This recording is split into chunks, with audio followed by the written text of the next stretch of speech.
Welcome to Matt's Rodeo Roundup. Sorry I haven't been here the last few weeks. Like always, I would like to start the program with the Rodeo Cowboys prayer. Our Heavenly Father, we pause at this time.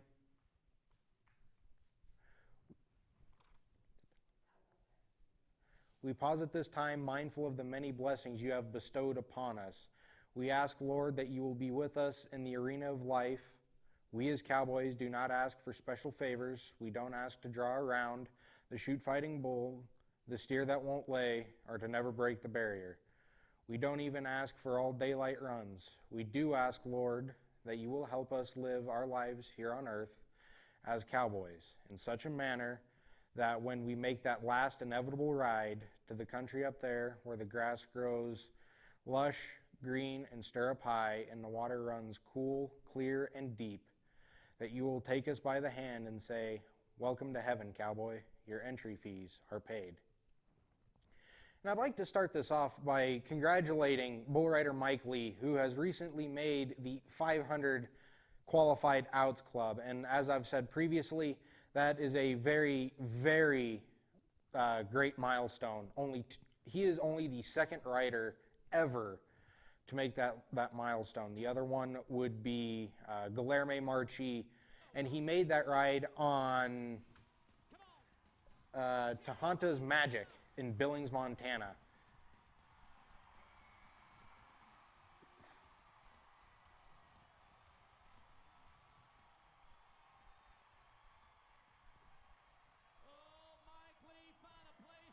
That was an 89 and a quarter point ride for Mike Lee that gave him his 500th qualified ride, and with that he actually won a buckle and a check. I don't know how much money it was worth, but he won a check and a buckle with that, as well as a trophy for 500 career rides. Guilherme Marchi is only the second person in the PBR to ever do that, and Guilherme is actually on his way to number 600. And then the results of Billings, Montana. The Billings, Montana ride, we had Jess Lockwood coming in number 1. We have Eduardo Aparecido coming in 2nd. Cooper Davis in 3rd. Kurt Shepard in 4th.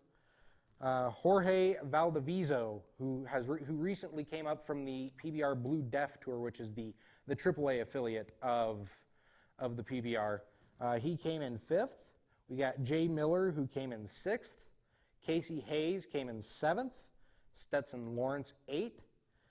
Derek Kolbaba, 9. Tanner Byrne, brother actually of Jesse Byrne, who is one of the Dickies bullfighters. The bullfighters are a breed in and of themselves. We got Mike Lee coming in 11th. Rubens Barbosa coming in 12th. Gage Gay in 13th. Lachlan Richardson in 14th, Aaron Roy in 15th, Tyler Haar in 16th, Silvano Alves in 17th, Kaiki Pacheco in 18th, Fraser Babington from Australia in 19th, and Justin Patton in 20th. Matt Triplett, actually, one of the greats in the PBR world, is actually out for the season after having shoulder surgery. He has injured his shoulder so many times and so bad that the PBR doctor of Tandy Freeman, who is the PBR's official doctor, he goes to all of the events. He has told him that it is recommended that he gets his shoulder fixed, and he decided that he would, which would put him out for the rest of the season and part of next season. Coming up after the break, we're going to be going into a little bit into some highlights, as well as JB Mooney's injury actually on War Party. Stay tuned right here, Matt's Rodeo Roundup, Mile High TV.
Right now, and I'd like to start off with talking about two-time world champion J.B. Mooney. He actually missed the Billings, Montana ride because of an injury he sustained, or actually aggravated, an old injury from previous PBR rides. He was in the chute with a bull by the name of, ironically, War Party, who decided to go to war against J.B. Mooney. He was in the chute, and most bulls, they will have to, they'll try and keep the bulls calm. They'll make sure that the bull is standing still enough to where the rider can get properly positioned in order to ride.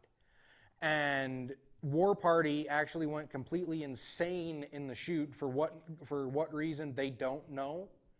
But he went crazy, and when he jumped, he hooked J.B. Mooney in the hip with his horn. As you can see, J.B. Mooney is currently walking off with the Justin Boots sports medicine staff in a considerable amount of pain. He was quoted saying, "I don't know if it's broken, but I'm taking the week off just to be sure, but it does hurt like hell," end quote. But yeah, the bull, he started to flip over in the chute. He started to roll and just go crazy. You can see him starting to jump out of the chute right there. And if you had watched live, you would actually have heard Shorty Gorham, who is the on dirt reporter for the PBR. You would have heard him say, "Get the gate open," because of the fact it was not only a safety risk for the bull, but it was also a safety risk for the rider, because of the fact that when a bull rolls over like that, that's 1,700 pounds worth of muscle that's rolling over on top of you. That's going to hurt, and it might actually, and if he hits you right, it could kill you. Moving into some of the highlights from the event. This first one, we got Gage Gay riding Sweet Pro's Long John, who is currently number 2 in the world. And as you can see, Sweet Pro's Long John pretty much just manhandled Gage Gay, and that's typical of a Long John ride, because of the fact that he's big, he's strong, and he kicks with a lot of power. Watch how high he kicks. And you can also see how close Gage Gay was to getting stepped on. That's another notch in the pistol for Sweet Pro's Long John. Next one, we've got Stetson Lawrence on Long-Haired Outlaw. Again, really, this one is not ranked in the top 10 bulls. But again, he kicks high, he kicks strong, he spins fast. 9 times out of 10 when he comes out, he's going to go to the right, sometimes into the rider's hand if he rides right-handed. He'll come out and go to the right and just start kicking. But really hard bull to ride for a lot of riders. And you can see Stetson Lawrence pretty much just conquered him without any kind of problem. He matched every move that bull made. He stayed in position. He was able to, when he was starting to get off, he was able to regain his balance, and it was a really nice dismount. That was an 88.5, that was an 88.5 point ride for Stetson. Okay, now we've got Casey Hayes versus Buckle Up. Buckle Up, when he comes out, he'll go to the left. Casey Hayes rides him without any kind of problem. Again, like what Stetson Lawrence did, except the dismount wasn't quite as nice because of the fact that, Buckle Up decided to come around and try and hook him a little bit. And he succeeded. Casey Hayes was not injured in that ride, but it definitely rung his bell a little bit. No injuries were sustained. That was an 89.5 point ride for Casey Hayes. Now we've got Cooper Davis versus Gentleman Jim. Gentleman Jim, watch him. He'll come out and he'll go to the left. He spins really hard, or he spins fast. Doesn't kick with the power of a lot of other bulls. His big advantage is speed. It's his speed that'll get a lot of riders. And one thing I'd like to touch on, with every ride, you see the guys running into the frame. Those guys are the Dickies bullfighters. Those are really the unsung heroes of the PBR events, because of the fact that once the rider hits the ground, it is the bullfighter's job in order to get between the rider and the bull to make sure that that rider stays safe. And a lot of times you'll watch the bullfighters, they're the ones that get knocked out, they're the ones that get hooked, they get stepped on, they take a beating. And they just keep coming and doing it again and again. And now the one that you're seeing right now is Eduardo Aparecido versus Cooper Tires Brown Sugar. Again, not ranked in the top 10, but kicks really hard, spins fast, and he's got a nice rear to him. He's got the best of both worlds, really. He's got his speed, and he's also got strength. So he's got the speed of a little bitty bull, but he's got the strength of someone, not quite the strength of someone like Bushwhacker, but he's still got a lot of strength to him, and that just overpowers riders something terrible. And a lot of riders, when they get on him, they're praying that he may or may not have an off day. There's an old saying that says there's not a bull that can't be rode, and there's not a cowboy that can't be throwed. So when a lot of these riders get on, even if it's the rankest bull, I mean, you look at J.B. Mooney on his really famous ride against Bushwhacker, and even against Airtime. You look at those two rides. Those two bulls are the rankest bulls that the PBR had to offer. And J.B. Mooney was able to cover him without any kind of problem whatsoever. I mean, he was only able to cover him once, but he was able to cover him and do fairly well at it. And the Airtime ride that he did actually brought him towards his world championship. Coming up, we're actually going to get in a little bit into the bulls that were faced at the Billings event, which ones were ranked, which ones weren't, which ones were actually in the championship round, the 15-15 bucking challenge. That's coming up all right here at Matt's Rodeo Roundup, Mile High TV.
Welcome back, Matt's Rodeo Roundup. We're going to get in a little bit about the bulls that were faced during the Billings event.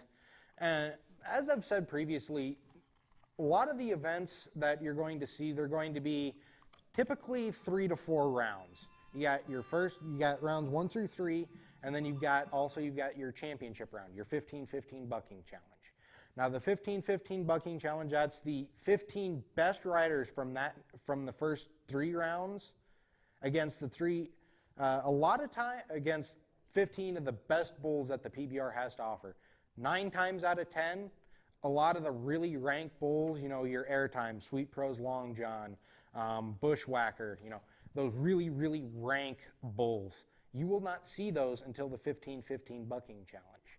And the reason why that's such a great round for the rider is because that's where you can really throw your Hail Mary pass.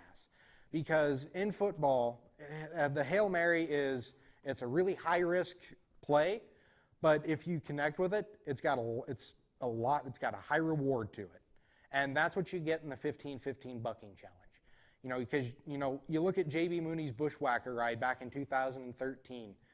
He rode that in the 15-15 bucking battle in Tulsa, Oklahoma, and got 95.5 points out of it. That allowed him to win that, to come closer to winning that event than he would have had he had just done the regular 3, because of the fact that that bull was really, really rank. And what I mean by rank, I've used that term a lot, but what I mean by rank is those are the bulls that are the toughest to face. Those are the ones that kick really hard, that spin fast, that will kick way over their heads, and, you know, are just really, really tough to ride. And one of the most famous shots, actually, of a 15-15 bucking battle, ironically, was with J.B. Mooney on Airtime. And if you look at the shot, you can see Airtime is almost completely vertical, and you got J.B. Mooney with his back flat, almost flat against Airtime's back, and his knee is actually in his neck in order to try and make sure he doesn't come forward. And J.B. Mooney actually on that ride, he lost his hand popped out of his rope, which for a lot of riders would mean the end of the ride. However, J.B. Mooney, possessing his level of grit and just stick-to-itiveness, he refused to give up. He finished that. He went the last second or 2 seconds just holding the tail of his rope and using that to stay on the back of the bull. And that one, again, was a 94-point ride. So when you get into the 15-15 bucking battle, that's where you're going to see those 90-plus point rides. And J.B. Mooney is famous for those. I think he's actually one of the highest, if not the highest, as far as ranking of 90-plus point rides. He's got one of the most, if not the most, ever in PBR history. Now, some of the bulls that were in the championship round, you get Crossfire, who is one of the top 10. You got Sweet Pro's Bruiser. You've got Sweet Pro's Long John, and then you've got Asteroid. Asteroid is a whole nother animal compared to the other 3 that were faced. Asteroid is pretty high on the list for possible PBR best bucking bull of the year, which comes with a $200,000 check plus truck and trailer. The truck itself is valued at probably $70,000, and then the trailer is $10,000 or $20,000. So whichever cattle breeder or stock contractor has the bull that wins that gets a large payout at the finals in October, which are held in Vegas. But you got Asteroid, who last year, had it not been for Long John, he probably would have been the rankest bucking bull of the year. And then the year before that was Bushwhacker. And then also in the 15-15 bucking battle, you had Brown Sugar, you had Modified Clyde, Jeremiah, Lester Gills, Chocolate Thunder, Scories Minion Stewart, and Hey Jack. The funny thing about bulls and horses, a lot of the stock that you'll see at the rodeos, is names can be very much deceiving. You know, you get the names like Bushwhacker or Killer or something like that. Bushwhacker is the exception. You know, you get names like Killer or something like that, or Widowmaker. That bull could be very, very weak. However, I've seen a couple horses and bulls. You know, I've seen a horse where that's name was Pixie Dust, and I don't think I've ever seen a horse kick like what that horse did. So a lot of times when you get those really kind of sissy names, really, on the animals, that's when you really got to be careful, because that's when you can really be in for a little bit of a treat, and that's what I think makes it so interesting. Coming up, we're going to get into top 10s in the PBR and as far as bulls. Top 10 bulls right now in the world. Their buck-off percentages, their average score, and then their number of outs as opposed to in comparison to number of riders that have covered them. That's all coming up right here at Matt's Rodeo Roundup. Go Mile High, or Mile High TV.